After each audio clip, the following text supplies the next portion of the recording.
Selamat datang di kanal kami. Hari ini, kita akan mengupas tuntas asal-usul dan sejarah panjang dari sebuah kota yang dikenal dengan alamnya yang menakjubkan dan budaya yang kaya, kota Wonogiri. Dalam video ini, kita akan menjelajahi masa lalu yang penuh dengan legenda, sejarah yang terukir di alamnya, hingga perkembangan kota ini dari waktu ke waktu.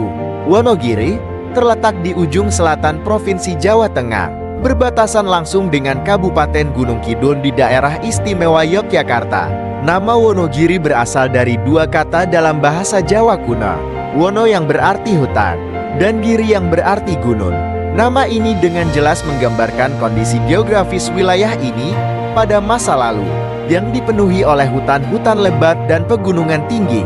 Kita mulai cerita ini dengan mengarungi masa-masa sebelum wilayah ini dikenal sebagai Wonogiri. Pada zaman dahulu kala, daerah ini adalah bagian dari wilayah kekuasaan kerajaan-kerajaan kecil yang tersebar di tanah Jawa. Hutan lebat dan pegunungan yang sulit ditembus menjadikan daerah ini sebagai wilayah yang kurang berkembang dibandingkan dengan wilayah-wilayah lainnya di Jawa Tengah. Namun, kondisi alamnya yang keras juga memberikan perlindungan alami bagi masyarakat yang tinggal di sini dari serangan musuh. Menurut kisah-kisah yang diturunkan secara lisan, di sekitar abad ke-7 hingga ke-8, wilayah ini merupakan bagian dari Kerajaan Medan, atau yang lebih dikenal sebagai Kerajaan Mataram kuno. Pada masa ini, Wonogiri belum memiliki nama resmi. Wilayah ini hanya dikenal sebagai bagian dari hutan belantara yang luas, dengan beberapa desa kecil yang tersembunyi di dalamnya. Seiring berjalannya waktu, wilayah Wonogiri mulai dikenal sebagai daerah yang subur meskipun terisolasi. Raja-raja dari Kerajaan Mataram kuno mulai melihat potensi wilayah ini untuk dijadikan lahan pertanian dan pemukiman. Pada masa pemerintahan Raja Balitung, terjadi upaya untuk memperluas kekuasaan dan membuka daerah-daerah terpencil di Jawa Tengah, termasuk Wonogiri. Para petani dan pemukim dari daerah lain mulai berdatangan, membuka lahan dan mendirikan desa-desa kecil. Proses pembukaan lahan ini tidaklah mudah. Hutan-hutan yang lebat dan medan yang sulit memerlukan kerja keras dan waktu yang lama. Para penduduk setempat harus berhadapan dengan binatang buas, penyakit, serta tantangan alam lainnya. Namun, dengan tekad yang kuat, mereka berhasil membuka wilayah ini dan menjadikannya sebagai salah satu daerah pertanian yang subur di Jawa Tengah. Dalam beberapa prasasti dan naskah kuno yang ditemukan, disebutkan bahwa wilayah ini pada awalnya dikenal dengan nama Wulandari atau Wulanderis, yang berasal dari kata wulan, yang berarti bulan, dan deris, yang berarti lambat. Nama ini menggambarkan keindahan alam wilayah ini, terutama di malam hari ketika cahaya bulan menyinari lembah-lembah yang tenang. Selain itu, wilayah Wonogiri juga memiliki hubungan erat dengan cerita-cerita, mitologi, dan legenda Jawa. Salah satu cerita yang terkenal adalah kisah Prabu Anglingdarma, seorang raja yang konon memiliki kekuatan supranatural. Menurut legenda, Prabu Anglingdarma pernah mengembara ke wilayah ini dalam salah satu petualangannya mencari kedamaian batin dan menghindari konflik di kerajaannya. Kisah ini menjadi bagian tak terpisahkan dari folklore setempat dan menambah keunikan budaya Wonogiri. Setelah masa kejayaan Kerajaan Mataram kuno, wilayah ini mengalami berbagai perubahan kekuasaan. Pada abad ke-16, ketika Kesultanan Pajan dan Kesultanan Mataram Islam mulai menguasai wilayah Jawa Tengah, Wonogiri menjadi salah satu daerah yang strategis karena lokasinya yang berada di perbatasan antara kerajaan-kerajaan tersebut. Pada masa ini, wilayah ini mulai dikenal dengan nama Wonogiri seperti yang kita kenal sekarang. Nama Wonogiri mulai resmi digunakan pada masa pemerintahan Sultan Agung dari Kesultanan Mataram Islam.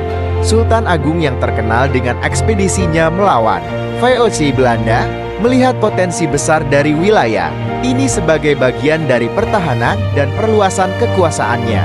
Sultan Agung kemudian menginstruksikan pembukaan lahan yang lebih besar dan pembangunan infrastruktur dasar di wilayah ini.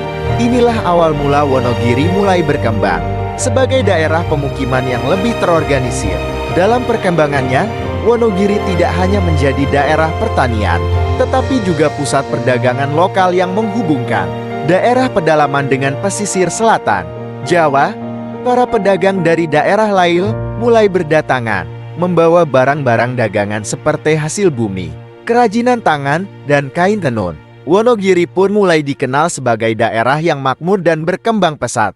Namun, tidak semua masa dalam sejarah Wonogiri dipenuhi dengan kemakmuran. Pada abad ke-18, Wonogiri mengalami masa-masa sulit ketika wilayah ini menjadi bagian dari perjanjian antara Kerajaan Mataram dan VOC.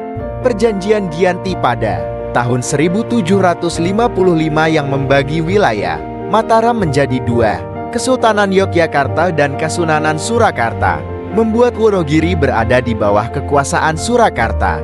Pada masa ini, wilayah Wonogiri mengalami tekanan dari pihak kolonial, terutama dalam hal pajak dan eksploitasi sumber daya alam.